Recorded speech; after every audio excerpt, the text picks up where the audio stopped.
10,000, 15,000 రూపాయలు పింఛనిచ్చే ఏకైక ప్రభుత్వం భారతదేశంలో తెలుగుదేశం ప్రభుత్వం, ఎన్డీఏ ప్రభుత్వం అని చెప్పి విజ్ఞప్తి చేస్తున్నా. ఎక్కడ ఎవరు ఇవ్వడం లేదు. 33,000 కోట్ల రూపాయలు ఖర్చు పెడుతున్నాం. 2,800 కోట్ల రూపాయలు నెలకు మొదటి తారీఖున పేదల సేవలో మీ ఇంటికొచ్చి మీకు హ్యాండ్ ఓవర్ చేసే పరిస్థితికి వచ్చాం. దీపం నేనే పెట్టాను, వంట గ్యాస్ ఇచ్చాం. ఇప్పుడు దీపం 2 కింద 3 సిలిండర్లు మా ఆడబిడ్డలకు ఇస్తున్నానని చెప్పి కూడా నేను మీకు తెలియజేస్తున్నా. అది కూడా కొన్ని ఇబ్బందులు ఉంటాయంటే ఆలోచిస్తున్నాను, ఇంకా ఏమైనా ఇంప్రూవ్ చేయగలుగుతామా.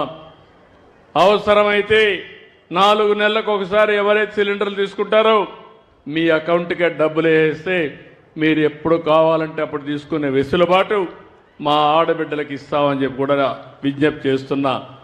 అన్నా క్యాంటీన్ పెట్టాం, పేదలకు 5 రూపాయలకే భోజనం పెడుతున్నాం. మెగా డిఎస్సీ పెట్టాం.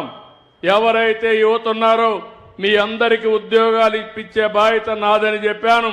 దాని ప్రకారం మెగా డిఎస్సీ ప్రకారం 16,500 ఉద్యోగాలు రాబోయే 15 తారీఖు లోపలనే పూర్తి చేసి స్కూల్స్ ఓపెన్ చేసే లోపల మీకు ఉద్యోగాలు ఇప్పించే బాధ్యత ఈ ప్రభుత్వం తీసుకుంటామని చెప్పి కూడా నేను మీకు తెలియజేస్తున్నాను. ఇది కాకుండా ఇంకో పక్క అన్నదాతకి 20,000 రూపాయలు ఇస్తా అన్న కష్టాలున్నాయి, ఇబ్బందులున్నాయి. కేంద్రం 6,000 ఇస్తుంది, రాష్ట్రం 14,000 ఇవ్వాలి.